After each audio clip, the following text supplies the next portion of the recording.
to the flag of the United States of America and to the republic for which it stands, one nation, under God, indivisible, with liberty and justice for all.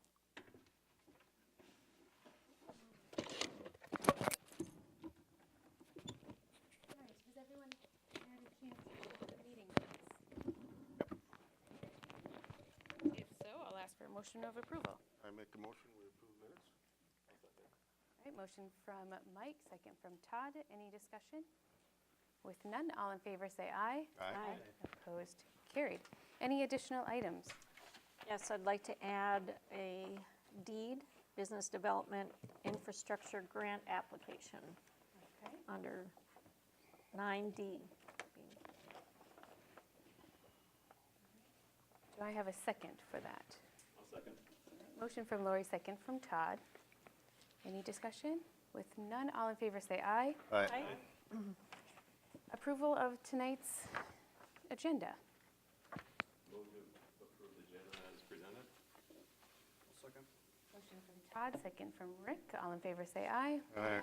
Opposed, carried. Guest and open forum. Anyone here for guest and open forum? I just saw this. Seeing none, we'll move on to committee reports. Golf Management Committee. Yes, we met October 22nd. Couple things that were highlighted. Well, I guess one thing is the course did close. The original 18 holes did close on Monday. I don't know if the 9-hole, the blue 9 is open when it can be. So that was one change. But prior to it closing, they were actually doing a little bit of, I wouldn't say modification, just more mowing differently, mowing to the original plan, which actually widened the fairways and probably makes it a little bit more playable. So that was one change they had made. I'm assuming they'll extend that into next year as well. And the one other item is they're looking at renumbering the golf course instead of the 3 9s. They'll actually be 1 through 18 on the original course and then have the blue 9 over. I guess many reasons, mostly for playability, for people to understand and know what course they're going to play and what holes and in what order they'll be playing. So that was felt that was necessary. So that will be, I believe, done, and we'll have to have the course re-rated and such. The other item I wanted to highlight is next Thursday is Berkey Tingo.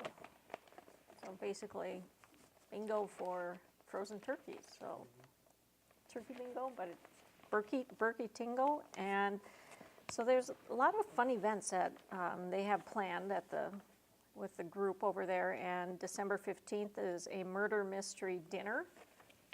December 15th, it's a Saturday, so that hopefully is of interest. And several things they have in the works and discussing for the winter as well. Some fun events for people to enjoy. And the Berkey Tingo is free. Yes. So, and they labeled it like that, so because of gambling, if it's a gambling issue and it's not. So that's what they did. Friendly. It's a friendly turkey giveaway. I believe the turkeys were donated. By the food distributors and that. So it'd be good to get people out. They charge for the tingle? The Tingo, that's an extra surcharge. Then that's, that doesn't get around the laws. Make sure you guys get that on your report. Berkey Tingo, yeah. Maybe we should move on to joint planning.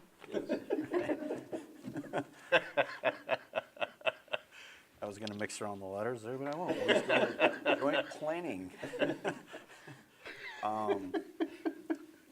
So we had a few items that we talked about. We had a CUP for a farm business. Call it a farm business. It was really more like what do we say, a vegetable Farmer stand. Yeah, like a farmer's market, vegetable stand kind of thing. They have an outbuilding, and they're going to be growing things on their land and then selling them out of the building there, but in a small, small setting. So we had a CUP for that. Also, we had discussion on, in the ordinances in the township, just in general, that would allow businesses in the rural district. So right now, this would be like if you're a business out of your home, so something would be in like at a separate structure type of thing. So if you had a pole building on your property, if you had 20 acres or 40 acres or something, if you could have a business out of there. Right now, they wouldn't in your rural district, but there is at least discussion about that as far as if you were to allow that, what were, what would the restrictions be? Because obviously, even though you are in a more rural area, if you all of a sudden start having 200 people a day driving down a road that's not very well traveled, you're going to start making waves with your neighbors pretty quick. So, got to tread lightly there when you do that. So just starting to have those discussions, and then of course they'll be involved with the township board there too, whether that's something they even want to entertain. So or They already have businesses like that, like Krupp Concrete. closer to the there's some that are what would you say, legal non-conforming, but as far as in the actual rural district though, they don't allow for that. So there's Like a retail. that would be one, or just in general. But like a contractor, he's driving his equipment in and out. You can down by Highway 10. There's certain districts that are down closer to 10 that you can, but you think way out like County Road 4 or County Road 11, kind of out that direction there. No, you couldn't if you had 40 acres. Even a contractor couldn't? Other than where it's zoned, no. So this is just the discussion as far as it's more for people on their own property. If they, Right. you have your 40 acres, you want to have it in an outbuilding kind of a thing. So just discussions on that. You want to be business friendly, but at the same time, you don't want to have have it get out of hand either. So discussions on that. So and that's what I got. All right, budget and finance. Budget and finance. So we are 75%. These were the numbers through September 30th. So if you're going straight line, you would be at about 75% of the way through our year here. Our expenses overall for general, we were at about 67%. So we are running, and that's as a whole in the general fund. So we are running favorably there. And then just that we discussed our usuals, which are aging accounts receivable. We have a standing item for that every month. I think we've said that before, but we do have a standing item for that every month that we would review that if most of the time, of course, there isn't any, but that is a item that we have. And then, of course, our other standing item, which is segregation of duties, which we discuss every month. And I guess just to make sure everybody knows what that is, of course, that's to make sure that we have different people doing different pieces of the financial transactions. So whether it's payroll, that you're splitting that up, and somebody's going through bank deposits, another person's making entries, things like that. So there isn't one person, doing everything where, the potential for shenanigans could be there. Where it's the being proactive to make sure that doesn't happen. So. Planning Commission. Keep going. Planning Commission. We do have the Jim Martin CUP, which is on our agenda for tonight, as well as we also talked about. So I won't talk about that much. Then we also talked about the road turnback policy. So this is we've seen some emails on it, but this was private roads. Private roads are just roads that if they were to get turned over back to the city, so if you get a request, somebody builds a private road, they might build it to a different standard. It's a private road, they can build it to whatever standard they want. But if all of a sudden later on, especially if this private road happens to serve multiple houses, say, and it's it's not a driveway, it's actual used like a road. If it's to get turned back over to the city, what is their policy? Because obviously if it wasn't built to the same standard as the city, then we want all our roads to be the same standard. So of course it would have to be bumped up to that standard. So who pays for that? And just what is so kind of talking about the policy, what would come about with that. So we have had discussions on that before, but this is there'll be a public hearing. So there will be a public hearing coming up on that. There's going to be some proposed changes to that. So Like what, an assessment? I mean, that's one option, but that doesn't, if you put it in policy, that would say you'd have to do it every time. So I wouldn't think that would be in the policy, because that handcuffs you to say, if you do it, that's what you have to do every time. But there is some potential changes. I don't know what they are, but there are some potential changes, so there will be a public hearing at the next planning commission for that purpose. All right, any other committee reports? Not? All right. Board committee and consultant reports. The Jim Martin CUP, structure relocation. Ms. Flipson.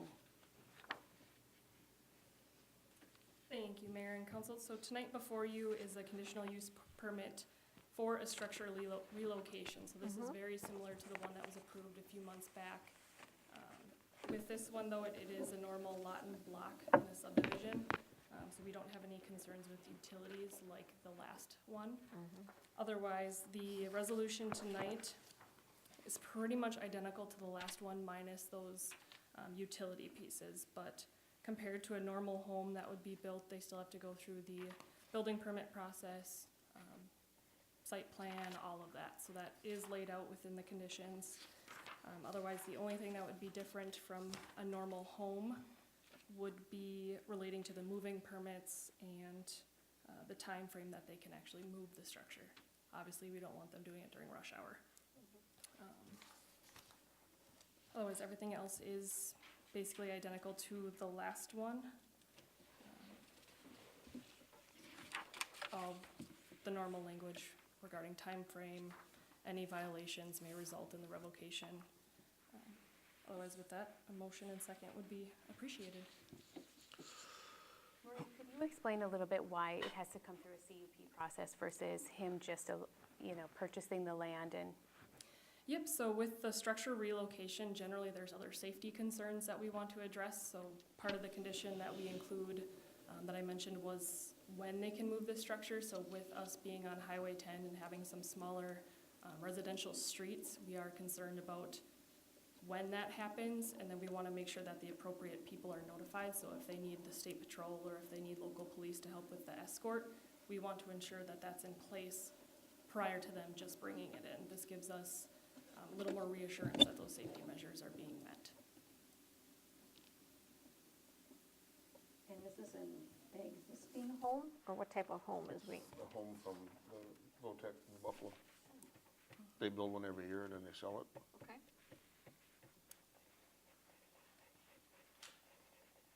And I will also mention there were no public comments the night of the public hearing, so.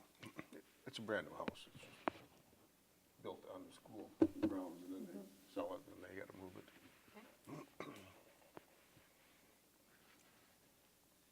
I'll make a motion to approve Resolution 1866. I'll second that. Motion from Lori, second from Mike. Any other discussion?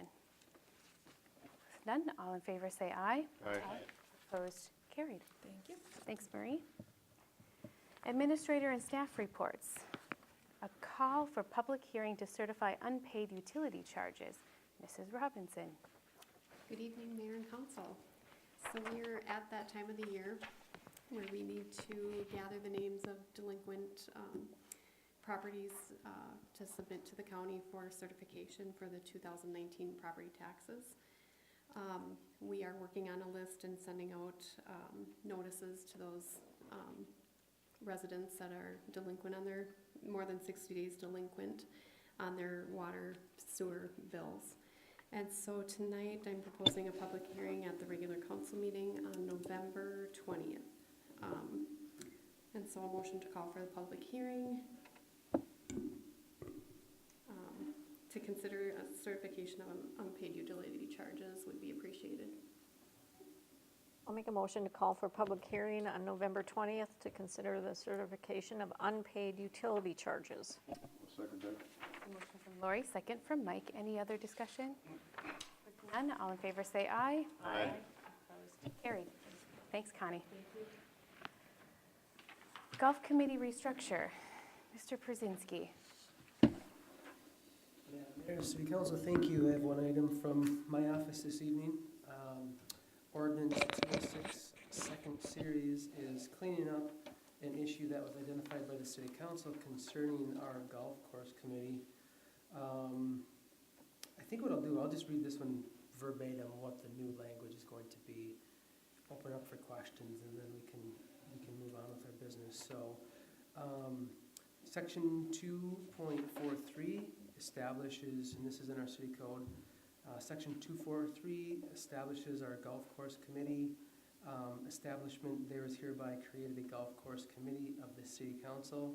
The golf course committee will be a reporting body on the monthly, quarterly, and annual performance of Pebble Creek Golf Course. The golf course committee will also act as an advisory board on policy issues. So that's one item. So if you then also go down to section 243 sub 7A, we've also clarified, I'll also read that verbatim, to study and determine the strategic direction of the golf course, to act as a liaison and make recommendations on policy issues to the city council. So basically, what we did is we brought our city code into compliance with what we're actually doing with our city, or our golf course committee. So with that, I'll open it up for questions, and if you want to do any clarifications or whatever, that'd be appropriate at this time.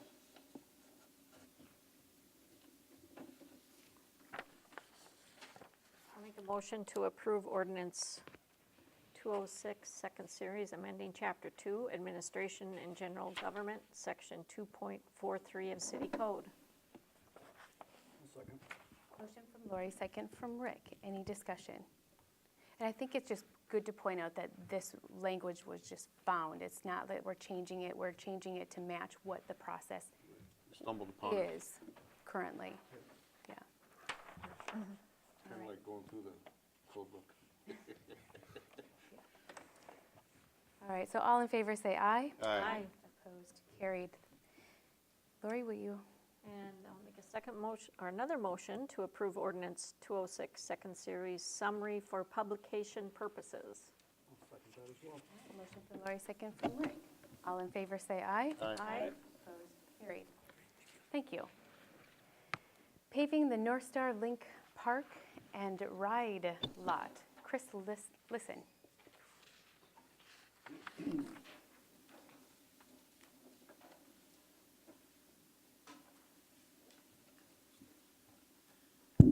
All right, so I have before you tonight a RCA and a resolution regarding paving the North Star Link parking lot here in the city.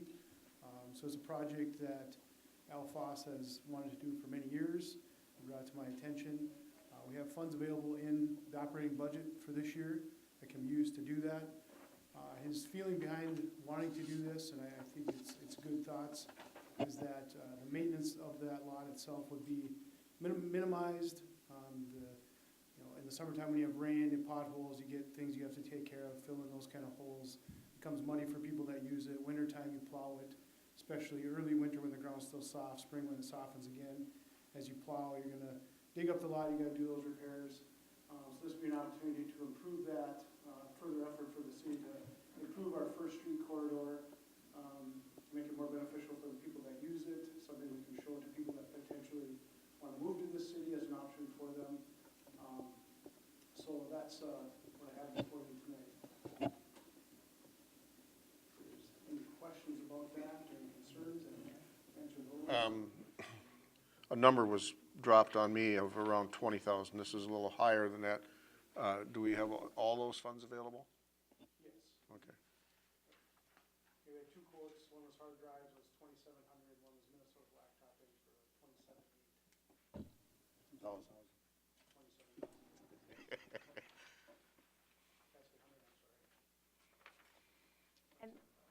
And the funds that were available came from savings of a project that we've completed. It's money we still have in the operations budget that we have not used. So, yep. Yeah, I thought it was from saving some road work that we did. Which would explain why we would have some extra if we completed the project and we had extra, we were able to complete another project. It's a good project to do because I've been by there and like you said, the first snows in the wintertime, they plow. all the gravel gets plowed up against the fence. Well, another thing that Al pointed out too, the other, I think it was yesterday he mentioned, and I didn't realize this either, is that apparently the neighbor, just to the north of the parking lot, sometimes has some drainage issues in the Right. spring. So he asked, he asked Hard Drives, if that's the one we awarded to make sure we do some proper sloping to eliminate that, so it will drain onto the lot and out into the street. So another opportunity to solve another issue that we have there, so. Yeah, I have no problem with it. All right. I'll make a motion that we, which one are we accepting? 1868. The Hard Drives, yep, the 27,000. Resolution 1868. 18-68, yes. Okay. All right, so motion from Mike. Motion, second from Rick. Any other discussion on it? With none, all in favor say aye. Aye. Aye. Motion carries. Thanks, Chris. you. When will that be done, by the way? I forgot to ask. When it'll be done, we'll start tomorrow morning. Okay. It'll be done by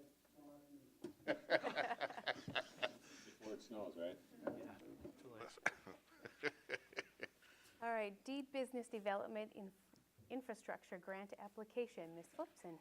Yes, so currently we are planning for an additional infrastructure project within the industrial park. So it'd be from Liberty Lane all the way up to County Road 8 would be a new frontage road, and then part of that would also have water and sewer line extensions.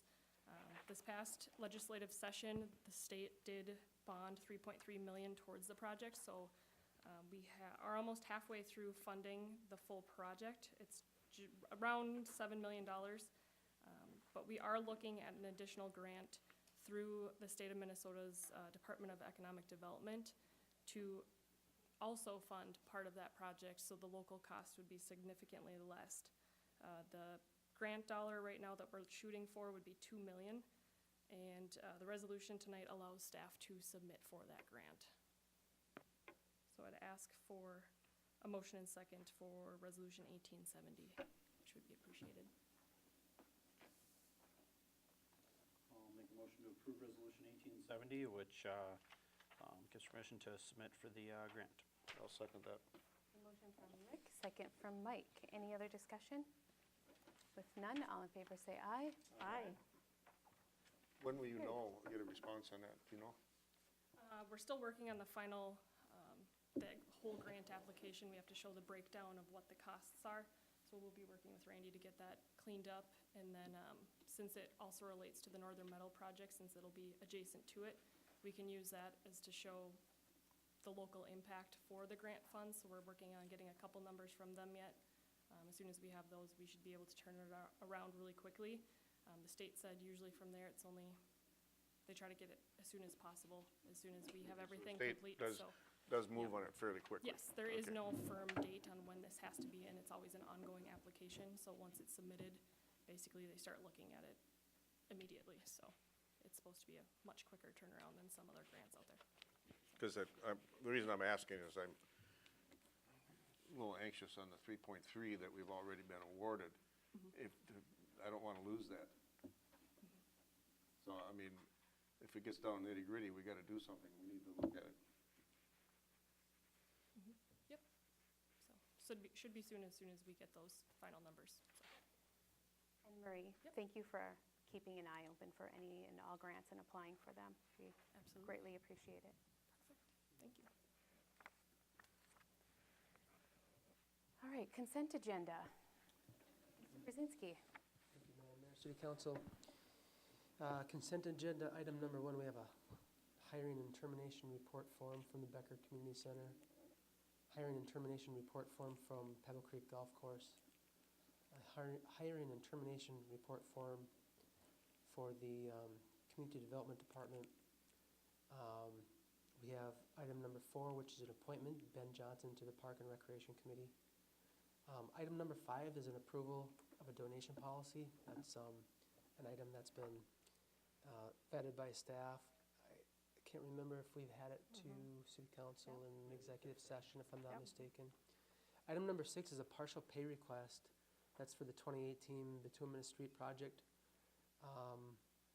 This is a pay request in the amount of $211,076.01, leaving a contract amount of $253,544.55. And then item number 7 is Resolution 1867, accepting donations. We have 2 businesses that donated to the 2018 Barktoberfest, Marvel Nutrition and Canine Cabin LLC. So those are the 7 items on the consent agenda. If you have questions, I can try to answer those. Otherwise, a motion to approve. Make motion to approve the consent agenda as presented. Second.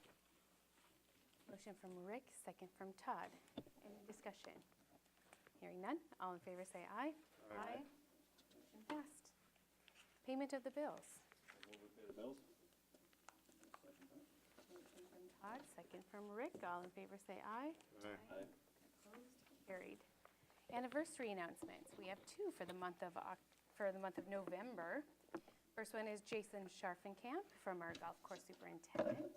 He has been here for 3 years. Wow. The second one, Chris Lisson from the Public Works. He's the Public Works and Park Assistant Director, also 3 years. So congratulations.